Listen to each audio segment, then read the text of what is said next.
Hola, ¿qué tal están? Bienvenidos. Mi nombre es José Manuel López García. Comentario de frases de Platón. Evidentemente, Platón es un filósofo ateniense que dejó una grandísima influencia en toda la historia de la filosofía. De hecho, se le ha calificado como el padre del pensamiento filosófico. Platón pues, nació en el año 427 antes de nuestra era y murió en el 347 a.C. Como se sabe, dejó pues, una gran cantidad de obras escritas, de diálogos, etcétera, y una gran cantidad de reflexiones. Podemos decir que su filosofía es un idealismo, un claro idealismo. El idealismo platónico pues, establece que hay un mundo inteligible, el mundo de las ideas y el mundo sensible. En cuanto al alma, pues estableció tres tipos o tres clases de alma, o tres almas con funciones diferentes. El alma racional, que reside pues, en la mente, en el cerebro. Luego está el alma pues irascible, que está supuestamente en el corazón. Y luego el alma apetitiva o concupiscible, que está en el bajo vientre y que es la propia de los instintos que nos unen a los animales. Realmente, ciertamente él tiene muchas frases en sus diálogos y voy a comentar algunas de ellas nada más, que pueden ser pues bastante significativas de lo que es la filosofía idealista de Platón. Una de ellas dice, por ejemplo, donde reina el amor sobran las leyes. Claro, el amor, la amistad, la paz, la compasión, etcétera, son valores éticos, podríamos decir, que son suficientes para que haya una sociedad más unida, más integrada, diríamos que haya pues menos conflictos sociales y que haya una paz entre las personas. Por lo tanto, el amor se podría entender como una especie de unión social entre los sujetos, entre las personas. Luego también pues hay otra frase que está relacionada también con las enseñanzas pitagóricas, órficas y en general podríamos decir que también que tiene aspectos parecidos al estoicismo, ¿no? Que sería la mejor riqueza es contentarse viviendo con poco. Por lo tanto, en esta frase Platón expresa pues un apoyo constante a la virtud de la humildad o a una actitud humilde ante la vida, una actitud austera que se conforma con pocas cosas y que vive con lo fundamental, con lo esencial, sin pensar en riquezas, etcétera. Es un poco, diríamos, el resultado de la negación del cuerpo en el sentido de llevar una vida materialista, aferrada al cuerpo, a los goces materiales, etcétera, y una vida que en definitiva tiene que basarse sobre todo en el cultivo de nuestro intelecto, de nuestro pensamiento, del alma en definitiva, y esa es la mejor vida. Por eso la mejor riqueza es contentarse viviendo con poco. En cuanto pues al pensamiento, para él, para Platón, pensar, dice él mismo en una frase, es el diálogo del alma consigo misma. En ese sentido, realmente desde el dualismo antropológico, diríamos, y también el dualismo gnoseológico o epistemológico de Platón, la vida mental pertenece a un plano de la realidad distinto al de la materia.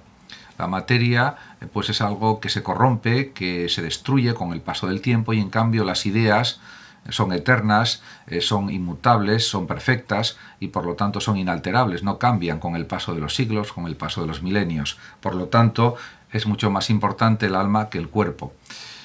En relación con otras cuestiones, Platón, por ejemplo, en relación a la música, dice lo siguiente: la música es para el alma lo que la gimnasia para el cuerpo. En ese sentido, él era conocedor también, por ejemplo, de la filosofía pitagórica, de Parménides, etc.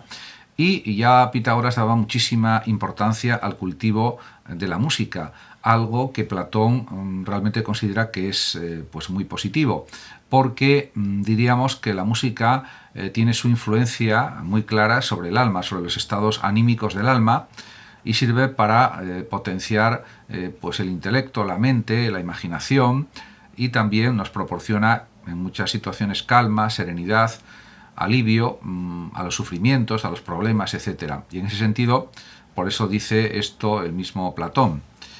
En cuanto al conocimiento, para Platón es evidente que el conocimiento tiene que ser científico y por lo tanto es el saber verdadero, el saber cierto. Frente a la doxa, que es una opinión, él habla de la episteme, que es un conocimiento riguroso propio de la ciencia, similar al de las matemáticas, por ejemplo, la geometría, etc. De hecho, en la Academia de Platón ponía en el frontispicio un lema que era: nadie entra aquí que no sepa matemáticas o geometría. Y eso era porque para Platón el conocimiento matemático es el mejor ejemplo de un conocimiento cierto, riguroso, preciso, exacto, etcétera, como tiene que ser realmente el conocimiento humano, o como tienen que ser los conocimientos que puedan adquirir las personas. Por supuesto, Platón era consciente también de que había pues ciertos tipos de conocimiento en los que no se podía llegar a una verdad absoluta y que había que conformarse con conocimientos verosímiles, o que se acercaban a lo verdadero. Pero en cualquier caso, como señala en el diálogo Teeteto, que era un matemático de la época, y en otras obras, pues realmente en otros escritos, pues el conocimiento pues está en el mundo inteligible, el conocimiento riguroso, y luego está también el mundo sensible, en el que pues está la opinión, la doxa, que la opinión es lo propio de la masa, del vulgo, y que no está basado en principios de la ciencia, y que por lo tanto no es un conocimiento riguroso y preciso, como el que pretende conseguir Platón con su epistemología, con su teoría del conocimiento. En este sentido, Platón también reconoce que dialogar con los sabios es algo esencial, y por eso dice que el sabio querrá estar siempre con quien sea mejor que él, o por lo menos que esté a su mismo nivel, podríamos decir, para poder seguir aprendiendo. Por otra parte, también él insiste en relación con las cosas que se hacen en la vida o que se consiguen, pues escribir, investigar, buscar la verdad, etcétera, y otras cosas que se pueden hacer. Él considera, y lo dice así explícitamente Platón, que mejor un poco que esté bien hecho que una gran cantidad imperfecta. Por ejemplo, a la hora de escribir un libro, pues a lo mejor es mejor escribir un libro no demasiado extenso, pero que sea de gran calidad, que uno muy extenso de menos calidad. Por lo tanto, desde su perspectiva, está claro que es mejor la calidad que la cantidad de todo lo que se haga. En cuanto, diríamos que al objetivo de la educación, que era muy importante en el estado platónico, que era un estado jerárquico, rígido, aristocrático, porque él desconfiaba de la democracia, Platón, pues él señala en una de sus frases lo siguiente, y así lo dice claramente: el objetivo de la educación es la virtud y la meta de convertirse en un buen ciudadano. Es verdad que la virtud puede entenderse a veces, como dice algún filósofo, como actual, que es un concepto un poco o muy anticuado según la mentalidad de ciertas personas, pero realmente no lo es, porque la virtud se puede identificar con la bondad. En esa frase se podría decir: el objetivo de la educación es la bondad en vez de la virtud, y se entendería perfectamente, y la meta de convertirse en un buen ciudadano. Efectivamente, en las teorías platónicas está claro que la educación tiene una función social clara: el hacer que convivamos de una manera más armoniosa, más justa, más satisfactoria para todos, y en definitiva de esa manera conseguir una vida más plena, más llena, diríamos, de buenas sensaciones, de buenas actitudes, de buenas conductas, lo que claramente nos beneficiaría a todos.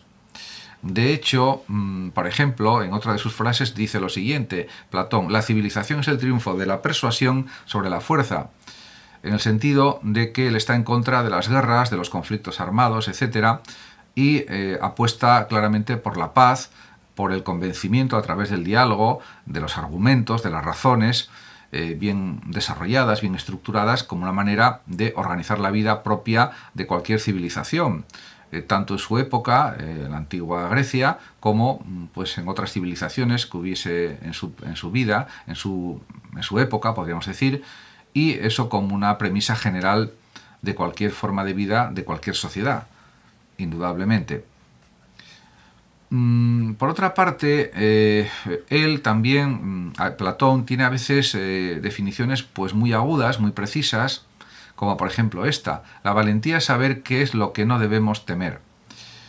Es una definición de valentía que se centra sobre todo en el conocimiento, porque él es consciente de que hay situaciones en las que el miedo pues predomina, y es algo que es una emoción útil, el miedo, para evitar mayores problemas, para evitar, por ejemplo, problemas referidos a la integridad física de la persona. Entonces, en ese sentido, el miedo evita pues situaciones negativas a las personas y, por lo tanto, también es útil el temor, el miedo y, sobre todo, la prudencia. Algo en lo que también insistía su discípulo Aristóteles, la significación de la prudencia en los comportamientos, en los actos. También hay una frase que nos parece también muy actual, o me parece muy actual, de Platón, que es la siguiente: las almas vulgares carecen de destino. ¿Qué significa esta frase? Pues significa que el destino puede ser visto como un camino que lleva hacia una meta, pero según Platón puede interpretarse que él considera que hay muchas personas, diríamos entre los productores, entre la masa de gente que vive en Atenas y en otras partes de Grecia, que no tienen un propósito de vida, que no tienen una meta en la vida, o unas metas, o unos propósitos, unos sueños, y eso para Platón es algo que muestra una carencia en la vida, porque sería lo que tendrían que tener todas las personas desde la perspectiva de Platón. En ese sentido, también a veces Platón clasifica en sus obras a los tipos de personas que existen, y así dice en una de sus frases lo siguiente: existen tres clases de hombres, amantes de la sabiduría, amantes del honor y amantes de la ganancia. Y es una clasificación muy clara y muy contundente. En este sentido, luego en el ámbito, por ejemplo, de las decisiones éticas, de la voluntad, del querer, etc., pues el propio Platón insiste en la importancia de adquirir los conocimientos suficientes, tener la información suficiente para tomar la mejor decisión posible. Y por eso escribe lo siguiente Platón: una buena decisión se basa en conocimiento, no en números. Porque el conocimiento, por supuesto, no es solo una cuestión matemática, va mucho más allá. Porque hay que analizar las consecuencias posibles de lo que hacemos o de lo que decidimos y, por supuesto, analizar la información, analizar el conocimiento para poder ejecutar mejores acciones, para accionar mejor y de esta manera conseguir resultados mejores. Por lo tanto, es evidente que tiene razón en lo que dice.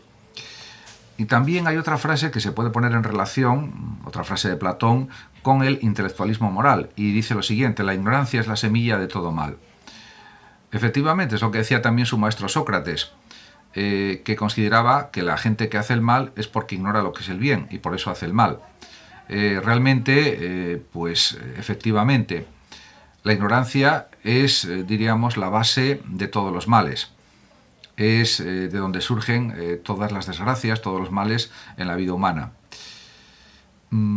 Por tanto, está claro que también Platón se interesa por el ámbito pues, social, antropológico, y en el ámbito del ser humano pues también tiene esta frase: el hombre no puede practicar varias artes de forma exitosa. En este sentido, Platón quiere decir que es difícil, o bueno, él incluso lo niega, que se pueda practicar varias artes de una forma exitosa. ¿Por qué? Porque, diríamos, existen capacidades limitadas en las personas, aunque sean capacidades muy grandes o muy amplias, y por lo tanto él considera que es mejor dedicarse a un arte en especial, o a una o dos artes, para llegar a mejores resultados y no querer abarcar demasiados artes, demasiadas prácticas artísticas, por decirlo de otra manera, y de esa manera pues no llegar a un éxito determinado. En ese sentido, pues se puede entender de esa forma también. Y por último, pues voy a comentar algo, pues una frase que es la siguiente de Platón: la valentía es una clase de salvación. En efecto, Platón insiste en la importancia del coraje en la vida, porque puede evitar situaciones no deseadas y puede salvarnos la vida, la existencia. Muchas gracias a todos por su atención, saludos como siempre a los oyentes de Radio Sofando de México, y por último decir que el que lo desee puede compartir este vídeo en sus redes sociales, darle like o suscribirse a mi canal de YouTube. Hasta siempre.